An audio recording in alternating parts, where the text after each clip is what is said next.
The book of the prophet Ezekiel, chapter 10. Then I looked, and behold, in the firmament that was above the head of the cherubims that appeared over them as it were a sapphire stone, as the appearance of the likeness of a throne. And he spake unto the man clothed with linen, and said, Go in between the wheels, even under the cherub, and fill thine hand with coals of fire from between the cherubims, and scatter them over the city. And he went in my sight. Now the cherubims stood on the right side of the house, when the man went in, and the cloud filled the inner court. Then the glory of the Lord went up from the cherubim, and stood over the threshold of the house. And the house was filled with the cloud, and the court was full of the brightness of the Lord's glory.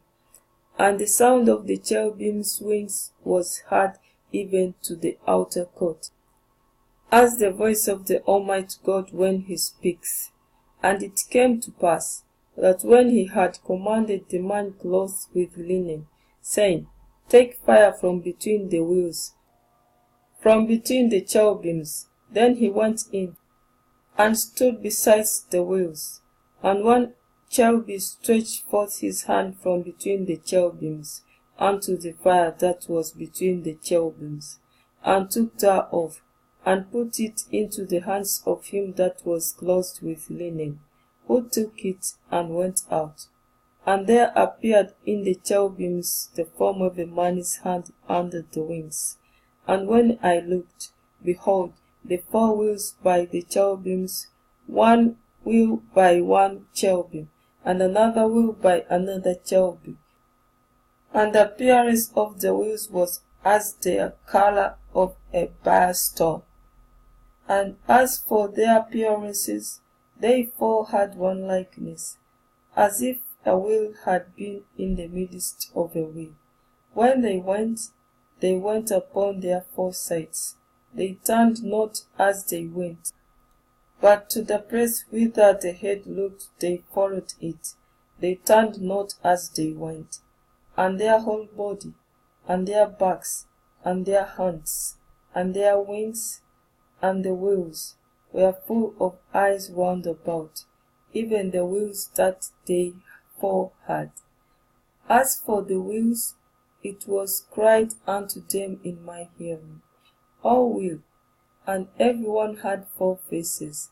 The first face was the face of a cherub, and the second face was the face of a man, and the third the face of a lion, and the fourth the face of an eagle.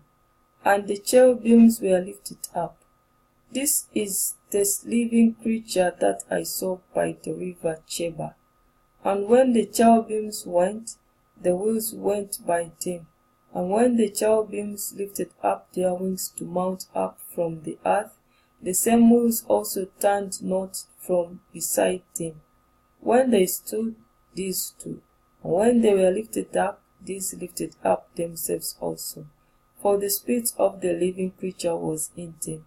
Then the glory of the Lord departed from off the threshold of the house, and stood over the cherubims. And the cherubims lifted up their wings, and mounted up from the earth in my sight.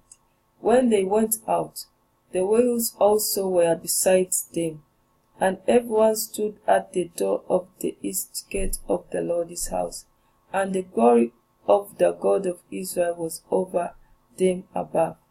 This is the living creature that I saw under the God of Israel by the river Chebar. And I knew that they were the cherubims. Everyone had four faces apiece, and everyone had four wings, and the likeness of the hand of a man was under their wings. And the likeness of their faces was the same faces which I saw by the river of Chebar. Their appearance and themselves, they went everyone straight forward,